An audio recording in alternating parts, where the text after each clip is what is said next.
Give all honor and glory to the Most High God, Yahweh, by Shema Mashiach, wa Malak Yahushua. Another strong shalom to all of the mighty brothers that go out there and labor on the highways and byways, making their body a living sacrifice. In the rain, the tumults, the demons, the uprises, the uproars, they're out there standing 10 toes down for the name of the Lord. Another strong shalom to all of the mighty brothers that are not out there as of yet, but they're building themselves up by reading, praying, fasting, being diligent, taking notes, doing everything they can do to magnify the name of the Lord and put themselves in a position to wake up the hopeful elect. Another strong shalom to all of the mighty akwaf in this thing that actually sincerely reverence their husbands, being teachers of good things to the children at home, being quiet, shamefaced, submissive, loving, steadfast, cooking, sewing, cleaning, doing all of the righteous acts of our foremothers, standing 10 toes down for the name of the Lord.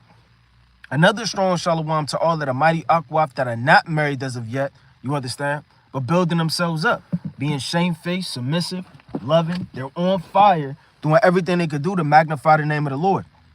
Another strong shalom to all of the mighty children in this thing that are abstaining from all lusts, concupiscence, peer pressure, standing 10 toes down for the name of Yahweh Shem Yahushua. And last but not least, another strong shalom to the whole entire nation that's fasting, praying, casting away the cares of his life. You understand, all the afflictions, burdens, turmoil, confusion, they still pulling through, fighting for the name of the Lord, man. It's going to be a breakdown, or a quick video rather, on This Is Your Last Chance, right? Now, sifting season is at hand. I know a lot of brothers may not know, they just coming into this thing, but Satan is running to and fro. No, Satan isn't just going to come on you or hop on you when you lose your job, when all hell was breaking loose in your marriage, when things may not befall you with your driving, your car situation, your tire go out. No, Satan and his legions are at an all-time high around Passover, man, because they're trying to sift you out. They're trying to take you out the truth, right? Let me get the book of Luke. And what spirit is Luke 22 in? The Passover. Meaning what? Yahweh Shai is even letting Peter know how serious this is, how Satan is trying to sift you out. It's the book of Luke, chapter 22 and verse 31. And the Lord said, Simon, Simon, behold, Satan have desired to have you, that he may sift you as wheat, man. Hey, Satan desires to have you. You don't know how much of an influence you have on that brother or that sister or your family as a husband or your wife to the children.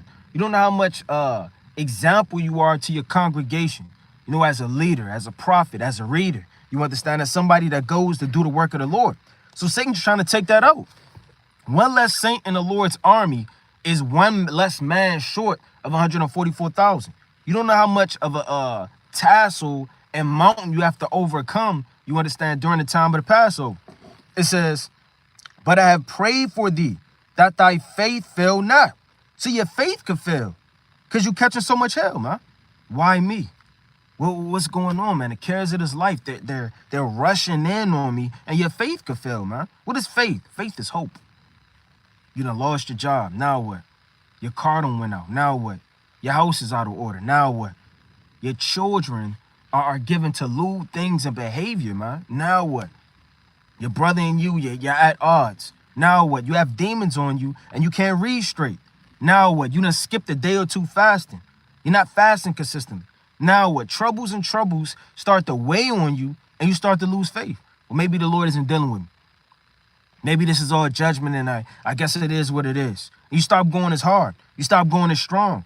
Hey, Satan is going to hop on everybody around you. It's going to hop on your mother, your father, maybe even your congregation, man, your household. These things are going to run rampant to and fro because they're trying to sift you out of the truth. Satan may say, I know I can't get this man with lust, so let me try anger. I know I can't get him with anger, so let's try a doctrine. I know I can't get him with a doctrine, so let's try this, let's try that. And he's going to hop on and manipulate all of your surroundings to take you out the truth that your faith fails, man. It says this, but I have prayed for thee that thy faith fail not. And when thou art converted, strengthen thy brethren. So the Lord said, when you get converted, you get built up and your strength starts to flourish, you have to strengthen your brethren, man, because there's somebody else out there catching the same hell. And we got to let go of all the cares of this life, man. Everything that you see is tangible. You could touch it. I mean, all of this is complete madness when you really think about it. A building, bricks, cars, rocks, nations, right? Certain creatures. All of this is going to get destroyed. You can't lay your heart, your spirit, and your mind on carnal things that you see. Am I making enough money? Well, I don't drive this type of car. Well, am I ever going to see myself in the next 3 years? Am I ever going to finish college? These are worries of this life. We got to cast those away. This is the book of Sirach, chapter 16 and verse 22. Who can declare the works of justice, or who can endure them? For his covenant is afar off, and the trial of all things is in the end. The Lord said the trial of all things is in the end. Meaning the end of everything is when you overcome your trial. Brother, you're still not overcome anything, man. You have more demons to face, more trials to face, more sifting of the spiritual demons Satan through your mind, your thoughts, your family, your emotions. He's going to play on all of that until you overcome all of that and get the kingdom. This is just the beginning. It's going to be a lot more than you're facing right now. This is just a small temperature of the heat in the furnace that brothers are going to have to endure in the last days. And through all of that, you got to cast away the cares of this life, man. The cares of this life is going to do what? Like it says in Mark the 4th chapter, it's going to choke the precious fruit, man. You're grown right now. Every day that you're in this truth, you fast and you pray. You beseech the Lord. You read. You're starting to grow. Now, you may not see yourself grow. I mean, look at yourself from day one in this truth to now. I mean, if you could literally just go like this and just kind of look back, probably got more beard, more hair on your face on a physical level. You're strengthened up with precepts in your mind you didn't have before. You done gave counsels, right? You done watched I don't know how many lives. You done fasted hundreds of times. You've grown in this thing. But through the cares of this life, it's going to choke the fruit that's yielding. We can't regard too much of this world, man. You got to use the world and not abuse it. It's the book of Luke, chapter 21, and verse, I'm going to just get straight to the point. Verse number 34. And take heed to yourselves, lest at any time your hearts be overcharged with surfeiting and drunkenness and cares of this life. Because the Lord is telling you, brother, don't get caught up in this life, man. Getting caught up in this life is getting entangled in a garden with weeds. Getting entangled with all type of things that are going to choke you, man. When you see that fruit or you see that vineyard, you see that plant, what does it get wrapped around that it doesn't grow? Weeds, man. I mean, everybody hates weeds in a garden. You got something called Roundup. You got a gardener to pluck those things out. Those things destroy the garden. The Lord said, take heed to yourself, meaning check yourself, examine yourself. What are stumbling blocks in your life? What are things that are causing you to get choked up in the garden, to not continue to grow? What are you surfeiting in this life? Is it your child? Is it your job? Is it your husband? Is it your wife? What is a stumbling block for you, man? What the hell is going on to where it's surfeiting, you're starting to sweat. You're starting to not keep the commandments or lose faith in Yahweh, man. And a lot of men were poor in the Bible. Peter was poor. Job, man. Job lost everything. Hey, everybody's going to have some type of trial and some type of affliction for you to go through in this truth if the Lord loves you.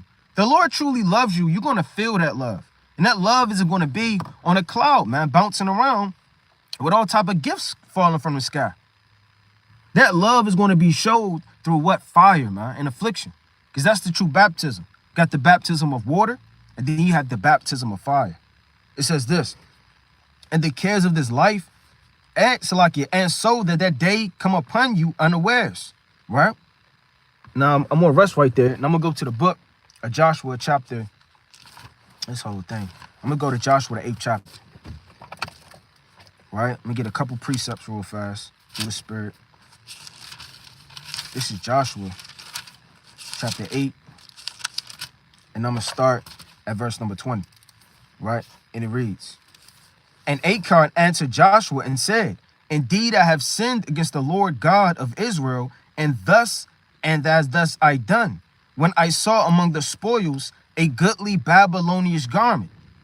So this man saw something of this world, and it allured his eyes. It allured his spirit. It allured his understanding. And he cast it away the cares of the Most High, the commandments. You may see certain things in this world that allure your mind and your spirit to overcame you, man, and overthrow you. It says, and 200 shekels of silver, meaning money, and a wedge of gold and 50 shekels weight. Then I coveted them and took them, and behold, they are hid in the earth. So you may hide things in the earth, and that's spiritual, because you hide things deep within you. You hide things in your mind. You covet and lust after things of this world and don't even know it, because they're so deep within you, right, that nobody knows but you, man. You know what you spend your time on in your spare time? That should show you a lot about what could be your stumbling block. You spend all day on Instagram, well, brother, that could be a stumbling block. You spend all day doing God knows what, studying something, right? Video games, women, for women, men, or whatever, looking at cars all day. Well, brother, that could be a stumbling block. You could hide some of those things and covet after them. It says, in the midst of my tent and the silver under it. It said in the midst of his tent, which is spiritual, man. Aren't we the tabernacle? Aren't we the temple? Aren't we the tents in the wilderness? And this man coveted all of these things of the world in his tent, meaning his dwelling place. It says, so Joshua sent messengers, and they ran into the tent. And behold, it was hid in his tent, and the silver under it. And they took them out of the midst of the tent, and brought them unto Joshua, and unto all the children of Israel. Man, you can't hide your chief desires. The Most High is going to bring that to light, man. Whatever you're lusting and coveting after, whatever's a stumbling block, whatever of this world that's causing you to be distant from the Lord, hey, the Lord is going to reveal that thing to you, man. There's nothing in darkness that shall not come into light. That's Luke, the 12th chapter. So this man right here, he was going off. He was coveting the things of this world until the Most High had to reveal it through the prophet. It says this, and laid them out before the Lord. And Joshua and all Israel with them took Achan and the son of Zerah, and the silver, and the garment, and the wedge of gold, and his sons, and his daughters, and his oxen. So not only did the Lord take this man, but the spirit that this man was in overcame his whole household. His wife could overtake his children, could overtake his cattle, overtook everything he had. And just because you build up wealth of this society, or you get things that you want in this life, hey, the Lord visually is going to do what? You're still not going to be able to enjoy them. You're going to cast them away. It says, and his asses and his sheep and his tents and all that he had, and they brought them into the valley of Achan. And Joshua said, why hast thou troubled us? The Lord shall trouble thee this day. And this isn't just the God of the Old Testament. A lot of people think that the Most High is just going to forget about your wickedness and all of your transgressions and all of your works, man. And the Most High is not going to forget about that. It's the book of Sirach, chapter 16, and verse 14. Make way for every work of mercy, for every man shall find according to his works. So the Lord said every man is going to find according to your work. Meaning whatever you're getting overcharged by and whatever happens to you, it's all of the works that you done brought forth, man. Just like this man. This man done coveted. He lied. He stole, right? He ravished. He did all of these things, and the Most High brought all of his sins to the light and to death. It says, and all Israel stoned him with stones and burned them with fire after they have stoned them with stones. So imagine getting stoned, man.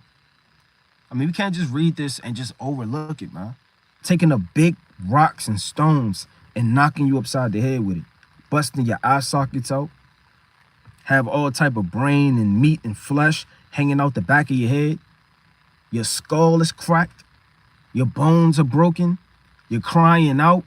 You're looking up, but as soon as you look up, you get blinded. Now you can't see because a stone done busted you in your eye, and now your eye is out your head, man. That's a gruesome way to die.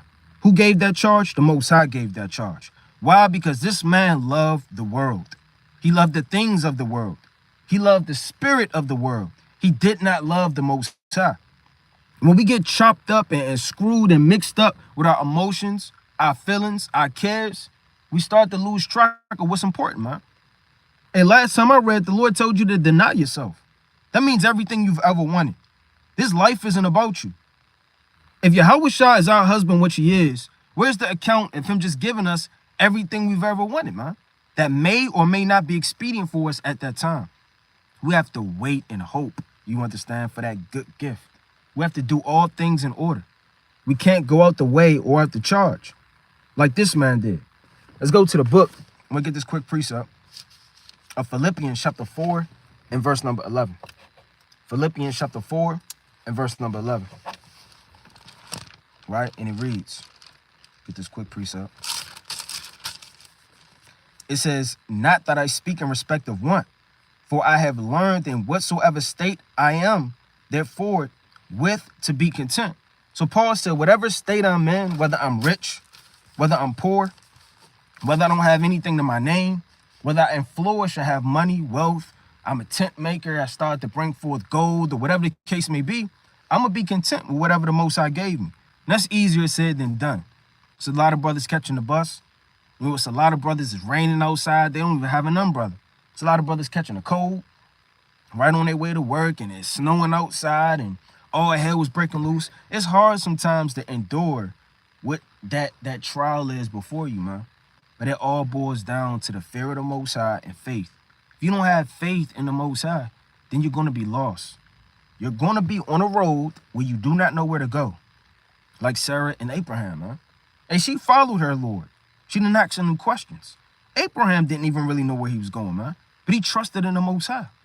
We don't know why we're catching hell a lot of the times. It may not be judgment. Maybe affliction and chastisement to purge us through the fire. We don't know the mind of the Most High, where we're still in the situation we've been in for 3 years straight, man. 4 years straight. We're still poor. We're still broke. Or we still at that same level of understanding. But we do know one thing. We got to be content and trusting in whatever situation we're in for however long we're in it. I know both how to be abased and I know how to abound. So Paul didn't turn his back from the Lord when he was abased. Hey, a lot of brothers only want to praise the Lord when they abound, man. That's off. The Lord said this in a book of Sirach, chapter 11 and 25. In the day of prosperity, there is a forgetfulness of affliction. So when you're in prosperity and you're dancing all day, you're not thinking about affliction, man. You're thinking about wine, thinking about food, thinking about enjoyment, you're thinking about music. Last thing you're thinking about is affliction. But what happened with Tobit, man? When he was at the feast, and it was the Pentecost, his mind was in affliction when it should have been in mirth. That's how on fire Tobit was, right? Tobit, the 2nd chapter. His spirit was so loving and compassionate, not to care about what he wanted and the things that cared for his flesh and his soul, that all he cared about was his people and the Most High, man. It's not, everything isn't about me. It's not about the world. It's not about anything. Hey, coming into Passover season, especially, you know, it shouldn't even have to be a spirit of coming into Passover season. But nevertheless, right, we should always check ourselves. What we're putting above or what we're putting as a stumbling block or what in this world, right, it's slowing us up, man. The Lord says, in the day of prosperity, there is a forgetfulness of affliction. And in the day of affliction, there is no remembrance of prosperity. So when you catching hell in affliction, you're not thinking about the days of the Most High when he done gave you food, when he done paid your rent. You're angry, man. You're catching hell. You're sitting up there, I don't know if I can do, I'm losing faith. What should I do? And his spirit's hopping on you, man. Hey, David said, I will remember the right hand of the Most High when he was catching hell in Psalm chapter 77. Let me get that real fast. Hey, David said when he was catching hell, I'm going to remember the right hand of the Most High. When I get jammed up, my back is against the wall, I'm not going to let that situation that I'm in deter all the blessings and mercy that the Most High gave me. It's the book of Psalms, chapter 77, right? In verse number 5. I've considered the days of old, years of ancient times. I call to remembrance my song in the night. I commune with my own heart, and my spirit made diligent search. So David saying his spirit is making diligent search to all of the acts of the Most High. And his mercy, is his mercy clean gone forever? You may think to yourself, man, is the Most High's mercy gone? Where did it go? Everything is in waiting and season. You're not going to have everything you want every time you want at the season you want it. It's all the Most High's will. Doeth his promise fail forevermore? Have God forgotten to be gracious? Have he in anger shut up his tender mercies? Hey, you may feel like you gotta bust a move sometime, man. I mean, it's ain't no food on the table, man. I don't know what else to do, man. You're back against the wall. You feel like you gotta hastily make a move. And that's so many fold, man. It could trickle down all day long with how many fold not waiting on the Most High could lead you into destruction, to your own understanding, to a ditch. A lot of these things, us being hasty by not getting things carnally in our spirit and our mind at the moment, could lead us into utter ruin. It says, and said, this is my infirmity.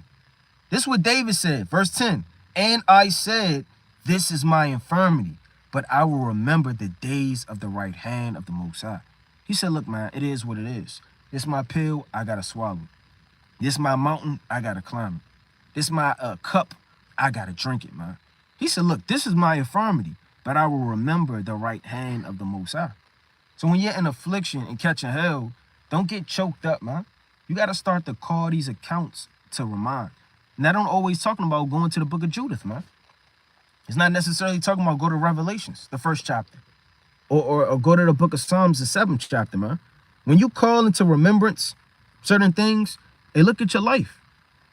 Look at the time that you prayed to the Most High and you wanted the understanding of whatever you were reading, and then it came to you. You prayed to the Most High to remember these precepts, and now you remember them. You prayed to the Most High to help and heal your marriage, and the Most High healed it, man. You prayed that the Most High would give you a job, you know, and protection of food and clothing on your back, and he gave it to you, man.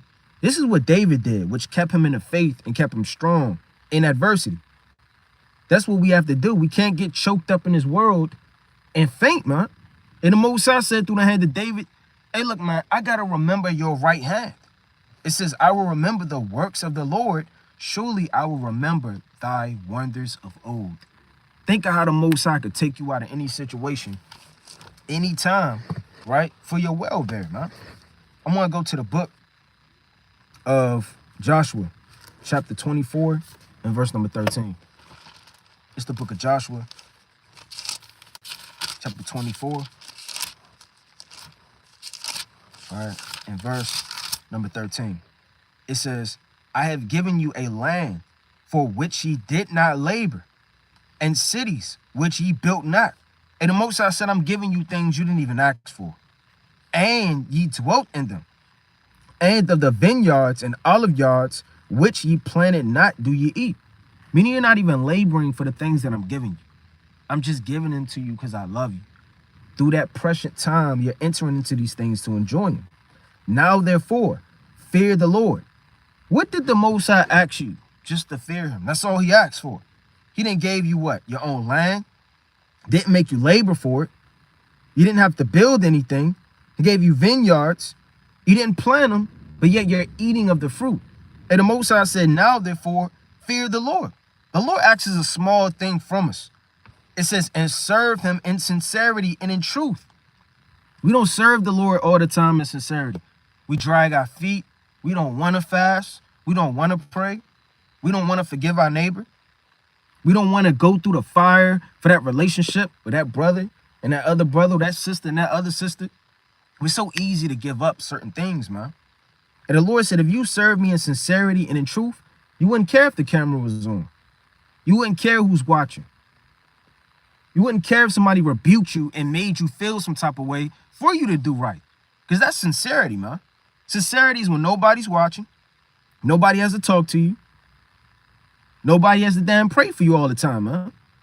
Hey, brother, sometimes you're going to be by yourself. What if you're locked up in a room? Nobody knows you're in a room in Jacob's trouble, in a prison camp. Think somebody's going to know that situation that you're in to pray for you or to give you that precept? At the end of the day, the Lord said you got to work out your own salvation. It's between you, the Most High, by Hashem, Yahweh Shai the righteous, man, and the decisions you make, the spirit you move in. You understand? It says this, and put away the gods which your fathers served on the other side of the flood. Hey, put away these gods. It's full of sorcery. That doesn't mean that you go to the grocery store, you see a damn man with a wand in his hand, man. And then he goes like that, and now one apple will turn into 3 apples. You confounded. You don't know what to do now. Now you go hide in the back, man. In the damn frozen section. That's not what this is talking about, man. Sorcery is at high levels and high places. What makes sorcery so deep is that you can't see it. You can't see sorcery. You can't see spirits. The most high level of things that are the most chief on the right and the left-hand side of the earth, you cannot see. You can't see an angel. You can't see the Most High. Can't really see sorcery, man. Sorcery is done right in front of you. It's done right on top of you, right below you. Shaking the hand, making deals. Social media, internet, TV, commercials. These things seduced our mind and overthrow us. A sorcery is at a very high level. So when Joshua is saying to get rid of these gods that your father served, it's not talking about necessarily a big old damn bull, man, all the time. You don't have to snatch your rosemary beads off you all the time, man. It's not physical all the time. The chiefest of things that we serve are things that what? Nobody can see. Didn't we just read that silver and gold was hid in this man's tent, man? A lot of things are hid deep within us in our tabernacle. Things that we covet and we lust after. And we all do it, man. Everybody does it. Everybody at some point in this truth has looked at something and their mind just couldn't leave it. Their spirit couldn't leave it. It was a stumbling block for them, man. Don't let a stumbling block overthrow you and slow you up. Because what is a stumbling block? What do you do when you stumble over a block? You slow down. Brother, you're in a race right now, man. We're racing to the kingdom. If you're racing and striving for the mastery, like Paul said, and you have this stumbling block, and that stumbling block, and this stumbling block, brother, you're not going to finish the race. You're going to get tired. You're going to faint. It's going to be so many stumbling blocks that you're not going to want to able to finish the race. It's too hard for you. It's too much for you. Cast away these things, man. When you have a clean spirit after you fast, or after the Day of Atonement, or after the day of Feast of Dedications, or whatever the case may be, or just a day through the Spirit where you just give it all to the Most High. You got to get rid of those things and you feel 10 pounds lighter, man. You feel like you took your damn jacket off.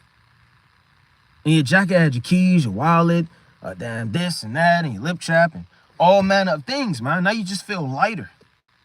It says, on the other side of the flood and in Egypt, and serve ye the Lord. And if it seem evil unto you to serve the Lord. Now that doesn't mean that your eyebrows go down and you're upset and you just throwing stuff and you're looking up at the sky and you're cursing. No, what is Joshua talking about? These idols. That's essentially what it's even going into. If it seem evil unto you to let these things go of the world, then choose who are you going to serve. I mean, that's what Joshua was saying, man, straight up. I mean, straight up and down, choose what you're going to serve. I mean, a lot of people, they work out too much. They got a workout demon. Or a lot of people, they got certain things in this life, whatever you lust after and whatever's your joy, brother, your chief joy should be these commandments. You have to choose what is that stuff. Who are you going to serve? What are you going to do at this point? It says, choose you this day whom you will serve, whether the gods which your fathers served were on the other side of the flood, or the gods of the Amorites, on whom land ye dwell. Who are the modern day Amorites? Who are the modern day, all of these different nations piled in their wickedness into one America, man? He said, whether the gods of the Amorites, because we dwelt among the Amorites. What are the gods of America, man? The TV, the phone, social media, the movies, the catching up with what's going on. These are the gods of the Amorites. These are gods of America, man. The statues, Christmas, Halloween, New Year's. These are the gods that trip up our people, man, that we serve. It says, in whose land ye dwell, because we dwell in this land. But as for me and my house, we will serve the Lord. Meaning it's not a daggone thing that's going to be a stumbling block for me and my household. Because no matter what it is, no matter what spirit tries to allure us as an angel of light, no matter how high, whatever it is we deem that we love, nothing can prevent us, stop us, or have us to care more for that than the Most High in his words, man. That's the spirit Joshua was in. The spirit his household was in. The spirit the nation and righteousness should be in. The Lord said this. When you go to the book of Matthew, let's go to Matthew chapter 16 and verse 24. It's the book of Matthew chapter 16 and verse number 24. And it reads, it says, then said Yahushua unto his disciples, if any man will come after me, let him deny himself. What does it mean you deny yourself? Everything you want now is a chief desire what Yahushua wants now. Straight up and down. Did not the Lord say in the book of Genesis that your desire should be unto your husband and he shall rule over thee? So the same way on a carnal level, your wife desire should be unto her husband. The same way, who's the wife of Yahushua, man? We are. Our desire should be unto Yahushua. Our desire should be affliction. Our desire should be pain and righteousness. Our desire should be the things that bring us to a kingdom and a scepter, which is wisdom, knowledge, and understanding, and not the things that make us laugh at the society, man. Who the hell cares about laughing at DC Young Fly on damn Wild 'N Out, man? Who gives a damn about Denzel Washington? How many damn training days he's going to do? Now he's doing the next training day. Everybody's losing their damn mind, man. Or Bad Boys 4. Whatever the case may be, man. Who cares? It says, and take up his cross and follow me. What happens when you take up a cross? Where's the account of the Lord saying after you take up the cross, you could put it down and get a break? You could cast it away for 5 minutes. You can have 1 foot in with the cross and your other body is 1 foot in the world. Once you come into this truth, everything now is carrying the cross, man. That essentially means one thing, man. Now, every day that you wake up, you got a reminder of what the hell you're in this thing for. Because you got affliction. You got turmoil. You got something reminding you, because every day you're sweating, carrying something for the Lord, man. If your burden is light, if you're enjoying yourself in this world, if America has blinded you through its sorcery, through its pagan traditions, brother, you're not going to make it, man. It says, and whosoever will save his life shall lose it. The Lord's not looking for cowards. The Lord's not looking for men, women, and children that save their lives in this truth, man. You have to be ready to die like a man in the army. And whosoever will lose his life for my sake shall find it. The Lord's essentially looking for a man that's ready and ready to lose his life for his name, huh? That's deep when you think about it. And when I think about that, I don't think about the day specifically, or you lose your life and blah, blah, blah, blah, blah. Everything has a process to it. You know, when you see a big building, a lot of people may carnally, oh, that's a nice building. Oh, it's super big. Oh, look at 15 floors. A man of understanding is going to look at the foundation, how it was laid, how long it took, how these things came together. You know, how the constructing and the leveling, the bricks, you know, the time spent, the sweat. And you have to endure the journey of this thing, man. You have to see, well, how am I even going to be able to die for the Lord, man? If that day came right now, today, would I be ready with whatever spirit I'm in? And if you're not, then the Lord said he's coming like a thief in the night. That should show you what manner of spirit that you're in, because you'll never be able to prepare for that day. You can't. Where's the account where you prepare? You just put your time clock in, and now is the day. Okay, it's the 14th, it's the 16th, almost here. Then it's the 15th, you cross it out. Then you're doing your jumping jacks. You're praying all night, and you come into the day of the Lord of temptation and the hour of adversity, and your martyrdom, fasting and praying, and you're ready at the chief level, man. It's not going to happen. You're going to be dragged up like a fish out of the net in an evil snare, like the scriptures say. So you have to stay ready. The Lord said this, and what man, Salakia, for what is a man profited if he shall gain the whole world, man?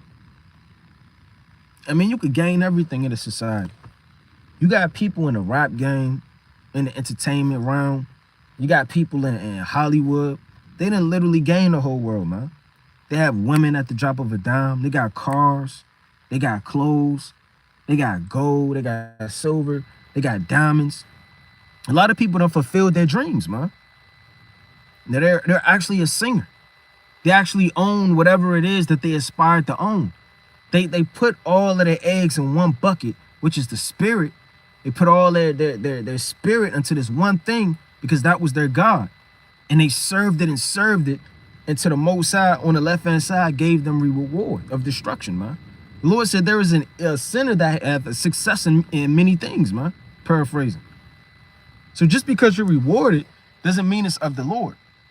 The Lord said, well, what is it if you don't gain the whole world and lose his own soul? Or what shall a man give in exchange for a soul?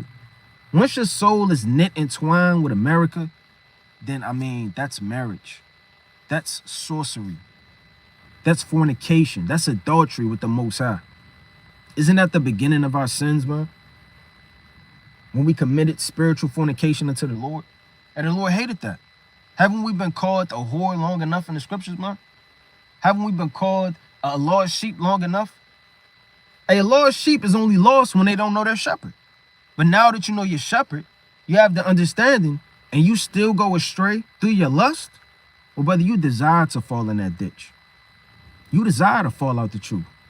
Because your spirit was never to follow the shepherd from the foundation of the earth. The Lord said, my sheep hear my voice. They know me and follow me, man. It says, for the Son of Man shall come in the glory of his Father and with his angels, and then shall he reward every man according to his works. It didn't say according to their knowledge. It didn't say according to their bachelor's society and status. According to your works, meaning what? Obedience. Obedience is the chief thing. It's the book of Matthew 19 and verse number 16, the classic. It says, and behold, one came and said unto him, good master, what good thing shall I do that I may have eternal life? And we may sincerely ask that question, but we're not really ready for the answer. Because my answer, or my answer rather for that question may be different from yours. I may have to give up X, Y, Z. I'm like, damn, that's kind of my whole life. That's what I've been doing since I was 3 years old. That's what I love. That's my compassion. That's how I identify myself. You got certain people identify themselves with their hobbies. Yeah, I'm a drummer. Tell me about yourself. Well, I'm a drummer. You know, I love music. And yeah, I was in the church choir. And all they're talking about is their damn hobby, man. Well, brother, outside of the hobby, who are you? What else? Who are you, man? 'Cause that's all you're talking about. That's all you're serving. If we were to say anything about ourselves and we're speaking about one thing and the Most High removed that, where would you be, man? It says, let me read that again. It says, I'm going to read verse 17. And he said unto him, why callest thou me good? There is none good but one, that is Yahweh. But if thou wilt enter into life, keep the commandments. And that sounds very well. He said unto him, which Yahweh said, thou shalt do no murder, right? That's easy. Thou shalt not commit adultery, right? That should be easy. Thou shalt not steal. These are easy things to this man. Thou shalt not bear false witness. That should be easy to this man. Honor thy father and thy mother, and thou shalt love thy neighbor as thyself. The young man said unto him, all these things have I kept from my youth up. What lack I yet? Yahweh said unto him, if thou wilt be perfect.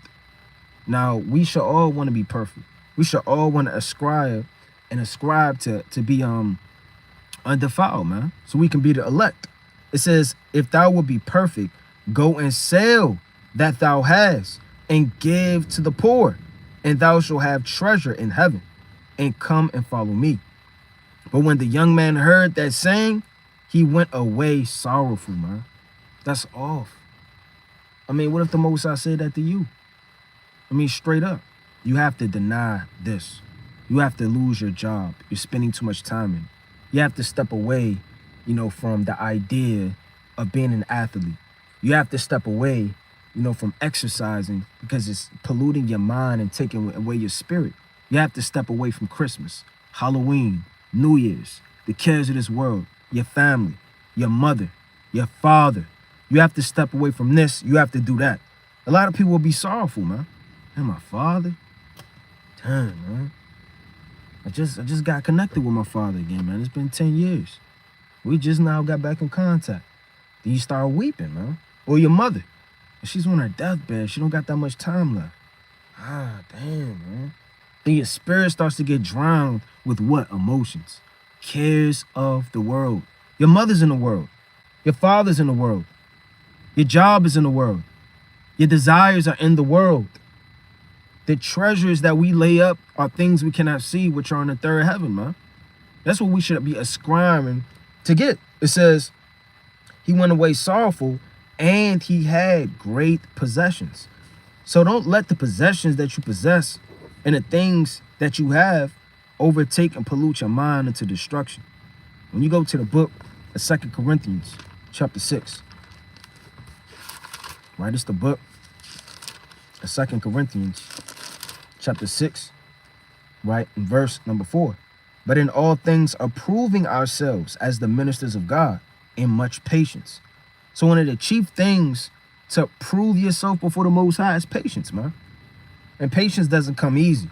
It takes a long time to acquire the amount of patience that you have now from when you first came into the truth. When you first came into the truth, you're probably hasty at the tongue, hasty with your actions, didn't ask counsel, you wasn't patient. You would just roll all over the place because you still had them worldly tendencies on you.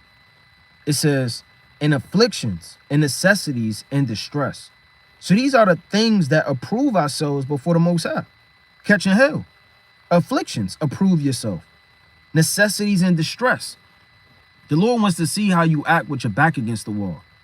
That's really what makes a soldier. When you go to the police academy, they don't just give you a gun and just tell you to shoot.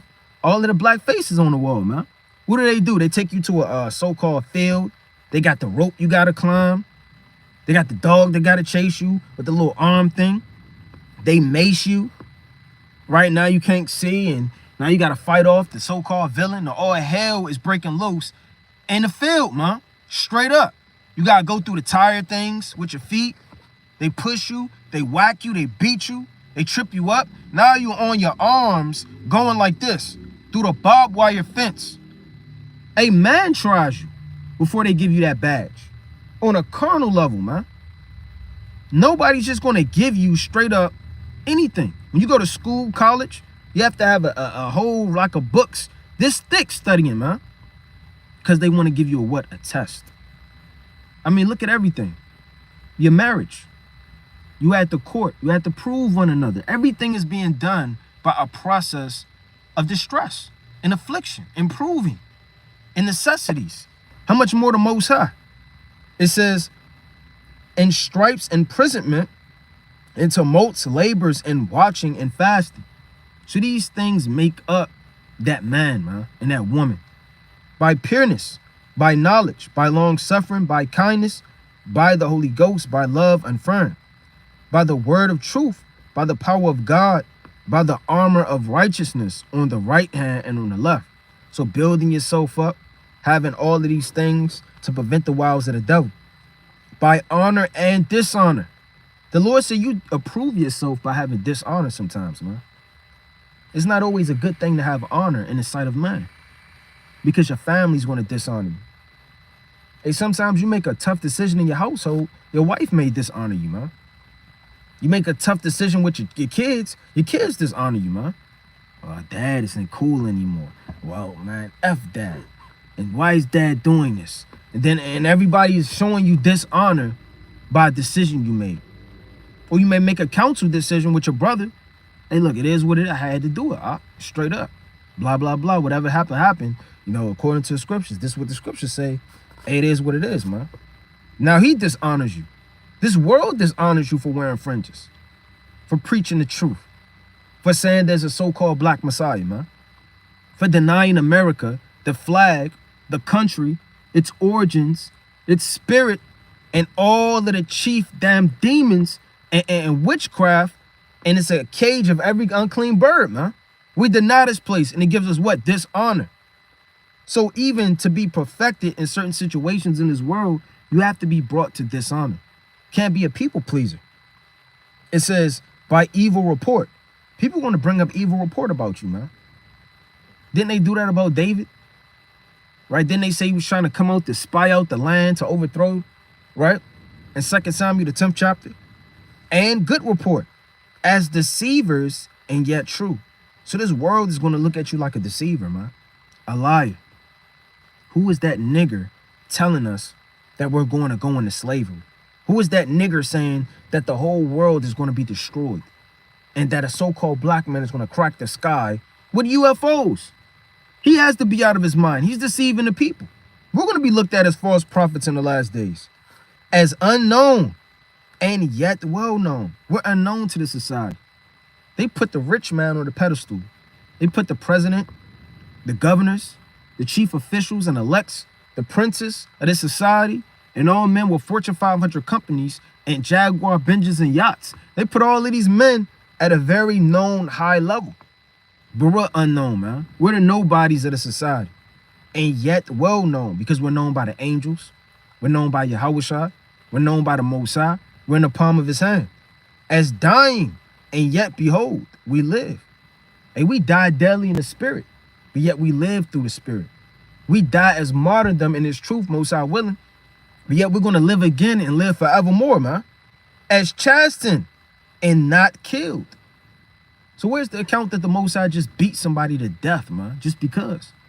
He's the all-knowing God and he could do so. It's not in the scriptures. The Lord says as chastened.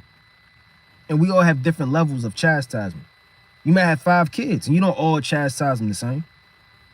You know, one could lose his mind and run away from home, man, and get hit by a car. So you're kind of, you know, trying to figure out what's expedient, when it's expedient to deal with him. You got another one, he has sore bones from a child and he lacks vitamin D. You can't beat him the same way. You got another child, that's all he understands. And he just get it together after the beating. You got another child, he's a little slow. So you got to kind of talk to him. I mean, everybody gets chastised differently, man. So don't look at your brother's situation, your wife, your so-called sister, whatever the case may be. Damn, why the Most High so hard on me? Why I can't never get it? This brother got children. I can't even have no children. This sister got this and this sister got that, and why don't I have anything? We make a lot of our judgments based on other people, man. Where is that in the scriptures? That's a very foolish thing to do. Everybody's situation is going to be different. Every flower doesn't grow the same in the garden. It says this, as sorrowful, yet rejoicing, as poor, yet making many rich. This is the point. As having nothing, and yet possessing all things. That's the point. As having nothing. So it's okay to have nothing, man. We don't want to just stay at a carnal level. Well, I don't know, I shouldn't leave my job. I'll never be anything. I'm just trash. And I'll forever work at aisle 7, wearing that jumpsuit, stocking up the peas. No, you want to aspire to have more, but nevertheless, we don't have anything, man. But yet the Lord said we possess all things. And we gotta really deep dig down inside and say, well, if the Most High showed us all our riches, man, we would probably cry. Every time you do something right in righteousness, and it lays up treasures in the third heaven, man. And the Lord said, having nothing yet, possessing all things. And that's where our treasure should lie. Of the third heaven, of the world to come. Because everything in the society is going to be destroyed. Let's go to the book of Numbers, chapter 20. It's the book of Numbers, chapter 20, and verse 8. So I'm going to start at 7. And the Lord spake unto Moses, saying, take the rod, and gather thou the assembly together, thou and Aaron thy brother. So the Most High is giving Moses a straight commandment, and speak unto the rock before their eyes. So the Most High told Moses to speak unto the rock. He didn't say yell into it. He didn't say beat the rock. He didn't say do as you please unto the rock. The Most High told him to speak unto the rock before their eyes, and it shall give forth its water. And thou shalt bring forth to them water out of the rock. So thou shalt give the congregation of their beasts drink. And Moses took the rod from before the Lord as he commanded him. And Moses and Aaron gathered the congregation together before the rock and said unto them, hear now, ye rebels. So Moses called the whole congregation rebels because they murmured. They wanted to do their pleasures. They were stiff-necked. They loved meat and flesh and things that could fulfill their bodies in their flesh physically, man, instead of the true physical bread. So like the true spiritual bread, which was the manna. So that causes you to be a rebel. Must we fetch you water out of this rock? And Moses lifted up his hand, and with the rock, he smote the rock twice. So when did the Most High tell Moses to smote the rock? Last time we read, the Lord told Moses to speak unto the rock. We may do something that's a little bit off. We may do something that's not completely correct in the eyes of the Most High. And yet the Most High judges us, man. Hey, the Most High may tell you through the Spirit, not to do something. You should have took that counsel. You should have took that direction. You should have waited before me. You should have fasted before you did this. You should have made a proper decision. You shouldn't have moved in haste and anger. You shouldn't move in a wicked spirit. Or you shouldn't have been hasty to go out my way to do things that are not written. And we make one decision that's off, and that could cause us the kingdom, man. One decision you make could cause you out the truth. And this decision that Moses made kept him from what? The promised land. You think Moses thought in the back of his head, well, I'm going to just be wicked. He may not even have had any evil intentions, man. Sometimes we go off and it's not even an evil intention. We fall short, or we just don't listen, man. And we know Moses to be a righteous man. Hey, but the Most High may respect or want more of you than the next man, because there's more in you that you know. More of a standard he'll hold you to. More of a responsibility that you have, man. And with Moses, it says this, and the Lord spake unto Moses and Aaron, because ye believe me not, right? To sanctify me in the eyes of the children of Israel, therefore shall ye not bring this congregation into the land which I have given them. This is the water of my brother, because the children of Israel strove with the Lord, and he was sanctified in them. I mean, that's straight up, man. So Moses could have been like, hey, that's not fair. Well, what do you mean? It's not that deep. It's easy to feel like you could buck up against the Most High, man. It's easy to be in a situation where you feel like that's not a fair judgment. A lot of people probably feel like that in a lot of situations that they're in. Hey, but the Most High's judgments are righteous. And we got to endure that through the Spirit, man. We can't be hasty to go out of his way. What happened to Aaron? Jumping down to verse 24. Aaron shall be gathered unto his people, for he shall not enter into the land which I have given unto the children of Israel, because ye rebelled against my word at the water of Meribah. Straight up, huh? So, I mean, he told Moses he couldn't enter into the kingdom, right, the promised land, but he killed Aaron. So you got two different judgments. So you don't know what judgment the Most High is going to lay on you via the next man. Your judgment may be harsher. We even do that on a carnal level, like I said, with kids. Hey, man, you know better. Hey, go upstairs. Then the other little brother, he damn just, he just gets smacked upside the head, man. But the other one, I mean, he got to take down his trousers, and he's getting whooped, man. That's his judgment.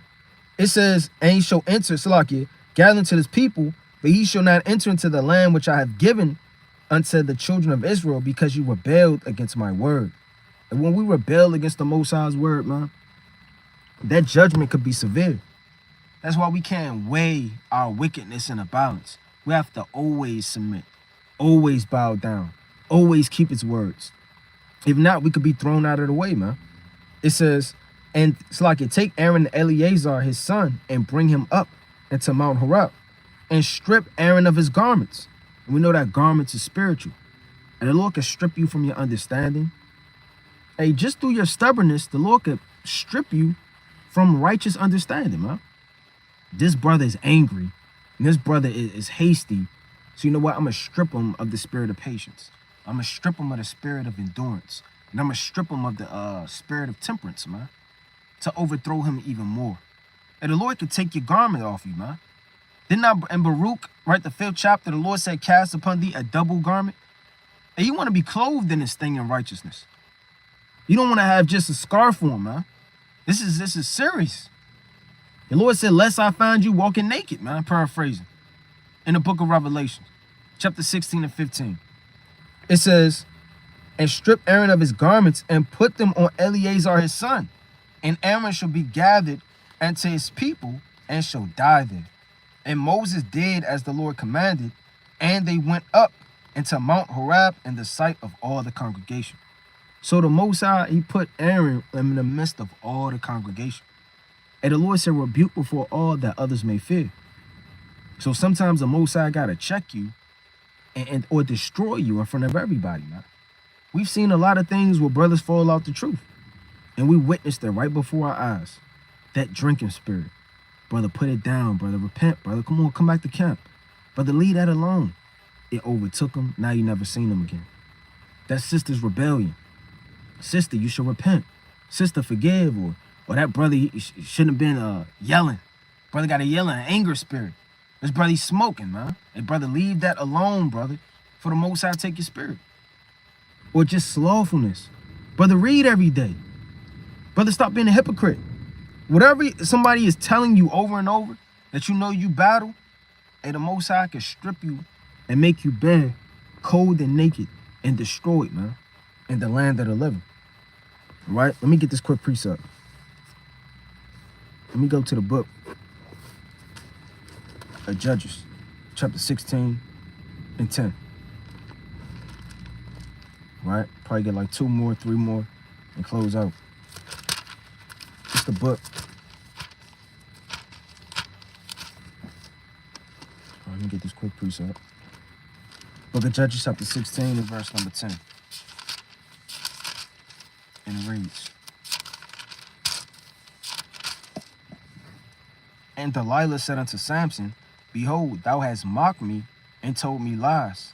Now tell me, I pray thee, wherewithal, so like wherewith thou mightest be bound, man. So this woman is enticing Samson, trying to get him to go off and reveal to her the chief thing that gives him strength, man. And that's how demons do. They attack you. They want to take your strength from you, your understanding from you. So they entice you with the very thing that causes you to lose strength, whether it be lust, whether it be a lack of obedience, whether it be not fasting regularly. There's something that could take your strength from you. And that very thing is going to be the very thing that destroys you, man. That's in Wisdom of Solomon, the 11th chapter. Let me get that real fast. It's Wisdom of Solomon, chapter 11 and 16. That they might know that wherewithal a man sinneth, by the same also shall he be punished. So if you pick up that cigarette and sin by it, brother, you might catch cancer. You take that evil woman and going into her in the middle of the damn night and destruction, brother, you may catch an STD. You take a disrespect by your husband or God knows what, and you can die, man. You could be shut up like David did Michael. Right? You could disrespect your wife and do God knows what to her. And now, God knows what, the Lord kills you when you sleep, man. Like Nabal, catch a heart attack. Right? By the same thing you sin, is by the same thing the Most High is going to judge you with, man. You covet dogs and lust after them, and the Lord can send an evil beast to you. A dog in the night to destroy you. Because you're sitting up there petting your dog all day, you know, fixed him a bowl, you're watching TV with him, you just got him, going on a walk with him, you know, put him as a damn idol. Next thing you know, you walk down the street one day and get destroyed by a rock roller or some type of pit bull beast. And whatever your sin is, the same withal shall a man be what? Shall he fall, man? And that's deep when you think about it. That's the same thing the Lord is saying, you're going to return back to your vomit. Because you used to be a thug. Now you just sniffing around the dam, sniffing around the hood. Hey, where you going? I'll come around here. I'll holler at y'all. I'll be back around here soon. And you just drop by to say hello, so-called. Say what's good. Next time you drop by, you kind of kick it, you pull up a chair. Next thing you know, man, you got a damn rag hanging out your back pocket, man. And get shot. So, I mean, whatever you entertain is going to be the same thing that you get caught by. So, I mean, this woman seducing Samson, he should have rebuked this woman and left her. But by being enticed, whether that be things of this world, a woman, or lust, or just sin, by the same rule is that thing going to come and bite us with. And he said unto her, If thou bind me fast with new ropes that never were occupied, then shall I be weak and be as other men. Delilah therefore took new ropes and bound him. That's off. So he should have known right then and there this woman is trying to bound him and take his strength from him. Why isn't that a clear indication when we see something Immediately, okay, this is not for my liking. This is not for my good. It says therewith, and said unto him, the Philistines be upon thee, Samson. And there were liars in the weight abounding in the chamber. And he brake them from off his arms like a thread. And Delilah said unto Samson, thereunto hast thou mocked me and told me lies. Tell me wherewith, while thou mayest be bound. Why is she trying to bound you, man? That's what sin does. Isn't that in 2 Timothy chapter 2 and verse 26? To be bound, that Satan holds you captive. Doesn't sin is a heavy yoke of iron, like it says in the book of Sirach chapter 40 and verse 1? Why do you want to be bound by anything? Spiritually or physically. It says, and said unto her, if thou waverest the 7 locks of my head, or if the web, and she fastened it with the pin, and said unto him, the Philistines be upon thee, Samson. And he awaked out of his sleep, and he went away in the pen of the beam and with the web. And she said unto him, how canst thou say, I love thee, when thy heart is not with me? And that's just like a seducing spirit. How can you say you love me if you're not telling me all your chief desires? Hey, that's what your family will tell you, man. How you gonna say you love me and you don't even come to our dinners no more? You don't even come out with us no more. How you say you love me, your friend? You don't even check on us no more. And that's a seducing spirit, man. Every seducing spirit isn't going to attack you with lust, man. Or attack you with something carnal and physical and tangible. These seducing spirits, they're going to play on one thing, man, that we got to watch out for, our emotions and our feelings. Your feelings and your emotions could overthrow you, man. Cause you to cry, cause you to pervert judgment, cause you to feel back against the wall, and you start to make respect the person's decision. These things are very important. It says, I love thee when thine heart is not with me. Thou hast mocked me these 3 times, and hast not told me wherewith thy great strength lieth. And it shall come to pass, when she pressed him daily, and we get pressed daily. I mean, a lot of brothers, last time I read, it said that Satan departed from Yahweh for a season. Meaning what, he came back. And he'll come back. And he'll try to seduce you again and again and again. It's the same spirits. You battle the same spirits. Didn't it say in Tobit, for a wicked spirit loveth her, and all that coming into her? So you got certain wicked spirits that love you, man. They're attached to you. They follow after you. Because out of all the spirits the Most High created, these are the spirits that could take you down. These are the spirits that can take you out the truth. Why would a homosexual spirit follow you? And that's something that you don't get tempted by. That's something you could easily laugh at, easily cast down, easily pray, and it's gone just like that. Why would murder be a spirit that troubles you when that's the last thing in your mind is taking a bat and banging up your neighbor's head in, man? Over and over till it starts leaking. Why would a murder spirit trouble you when you can easily go on a fast and pray or read and it doesn't trouble you? Why doesn't a spirit of hatred hop on you? Why is it the same 3 to 7 spirits that trouble you the exact same way all the time, over and over and over? Because these spirits have lived in you before. They have been in your temple. They have moved around your body and manipulated and possessed you to do these things so that it knows that it can do that. That's like a junkie coming to a house, or a homeless man coming to a house that's halfway open half the time. Just kind of check. Is the door open? Then it's kind of locked. Then the man kind of mind his business. But then he come back the next day, then it's open. So it's a 50-50 chance whether he could get some heat for the night, man. So he hop in there and he's home. He's relaxed. He kick his shoes off. He's sitting up there, he cracking his toes. Then he leaves out for a season. Comes back, it's locked. Comes back again, it's locked. But the next time, hey, it's open. That's how our spirits are sometimes in our vessels. It says, let me read that again. It says, and it came to pass when she pressed him daily.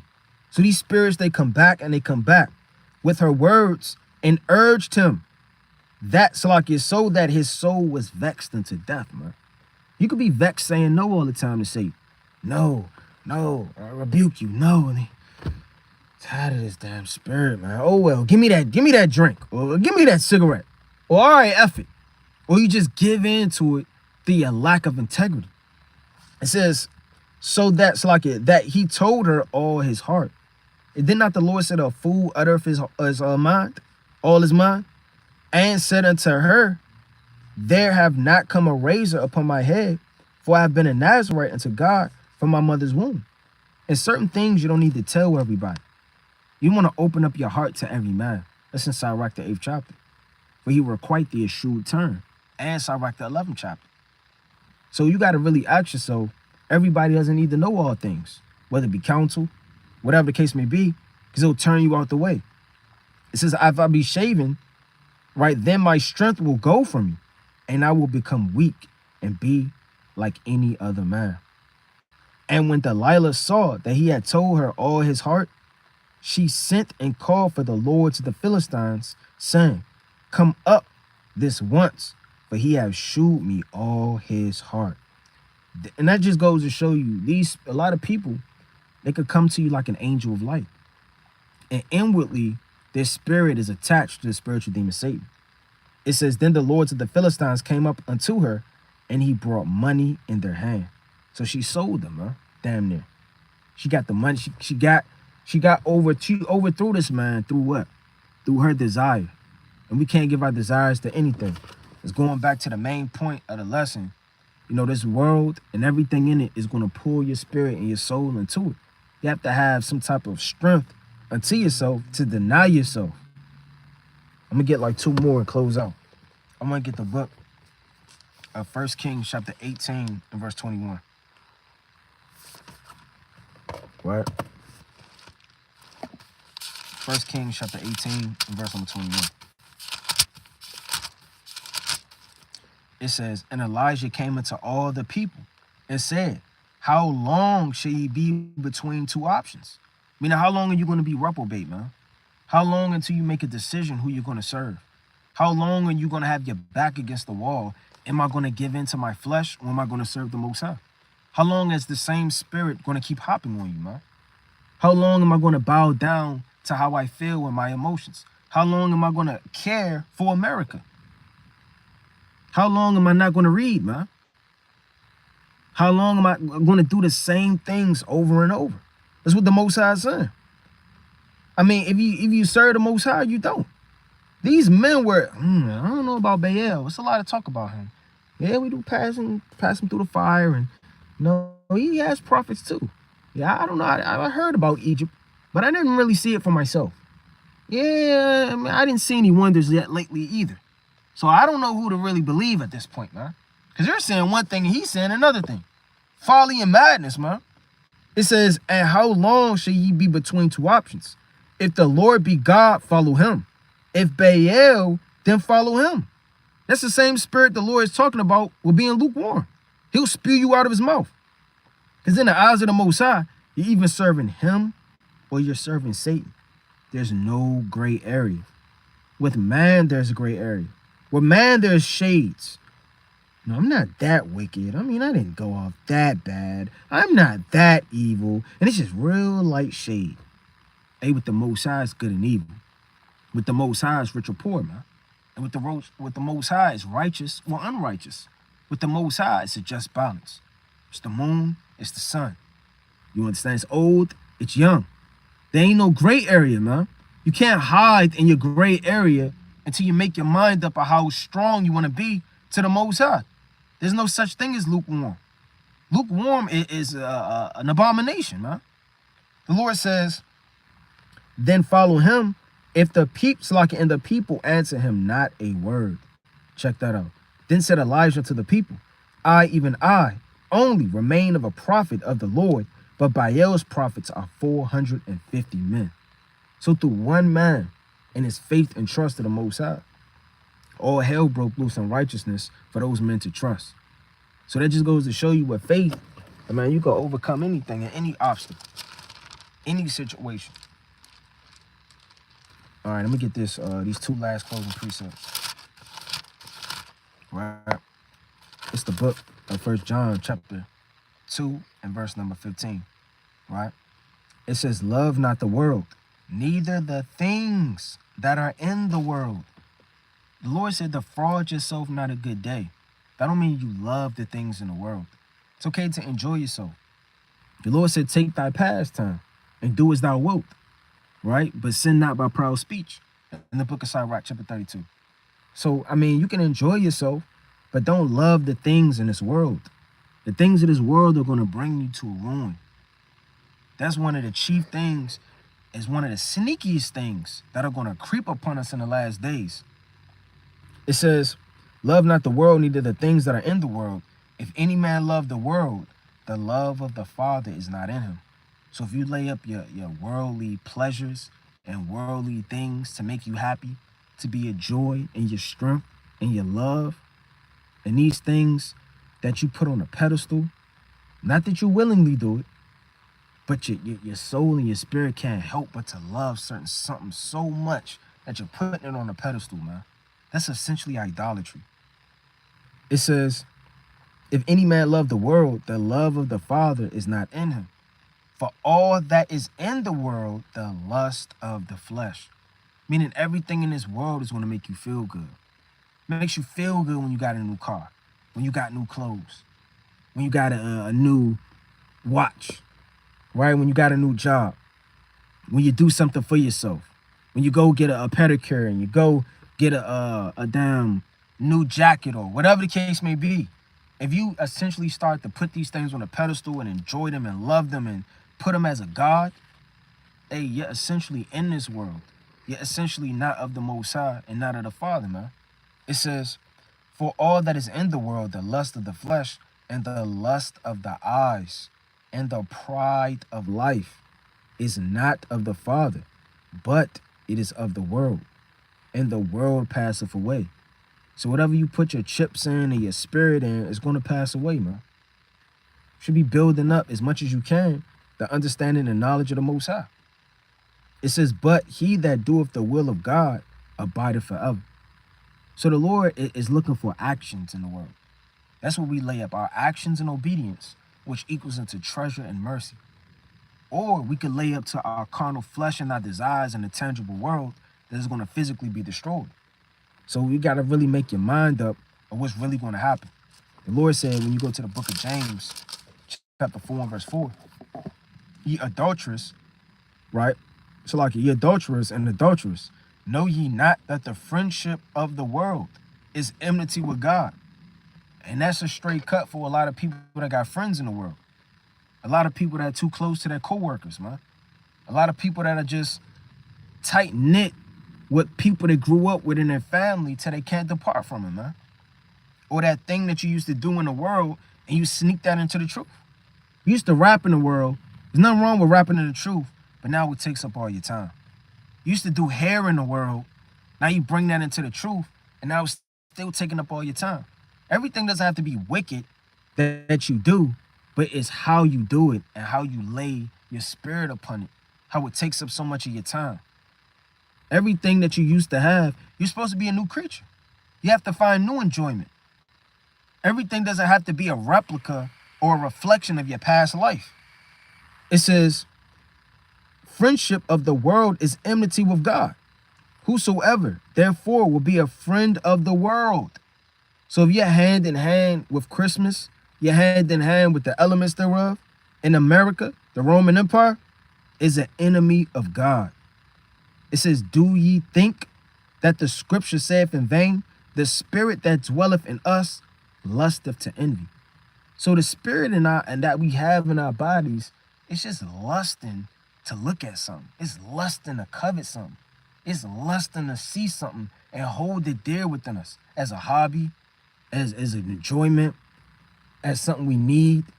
Our spirits are very carnal. That's why we got to protect our eyes and our spirit or what we give it to. Right? And I'm going to close out with this precept. Right, I want to get this quick precept. It's the book of Revelation, chapter 3, and verse number 2. It says, be watchful and strengthen the things which remain that are ready to die. So the Most High is telling you to be watchful through the hand of Yahweh Shai, man, straight up. And be vigilant, because your adversary, the devil, is roaming to and fro like a what? like a roaring lion, man, seeking whom he may devour. The Lord's just looking, man. Satan is just looking to see who he can overthrow. Just going back and forth like a roaring lion. Who isn't girded up? Who doesn't have their garment on today? Who hasn't been praying since they woke up? Who's giving their mind over to lewd imaginations and thoughts? Who's angry? Who's upset? Who can I jump on and devour, man? Just looking and waiting, man. It's like somebody just at the bus stop, just waiting for somebody to look up at that little thing so they can know the time. I got one. Then they just run up on them and devour them, man. Looking for somebody lost. It says, which remain, right, that are ready to die, for I have not found our works perfect before God. So, I mean, whatever's on you ready to die, you got to figure that out, zone in on it, and get rid of it, man, right? And increase it. Whether that be sin, get rid of it, right? Whether that be something that's lacking, increase it, strengthen it. It says, remember therefore how thou hast received and heard, and hold fast and repent. If therefore thou shalt not watch, I will come unto thee as a thief, and thou shalt not know what hour I will come upon thee. So if you're not watching and being vigilant, I mean, straight up and down, you're going to be sifted out and your candlestick is going to be blown out. You know, this truth is about denying yourself, man, and getting your spirit together, and not laying on yourself things that you want, but casting your burdens upon what? Charity, congregation, counsel, love, burdens, afflictions. These things are going to befall the righteous until they're perfectly complete with all of what the Most High has put upon them, till they bring forth that precious fruit into the increase of the harvest. But with that, I'm about to close out. Lord willing, this was edifying through the Spirit. You know, continue to read, pray, and fast, and be diligent. Right, and with that, I want to give all honor and glory to the Most High God, Yahweh, by Shema Mashiach, wa Malak Yahushua.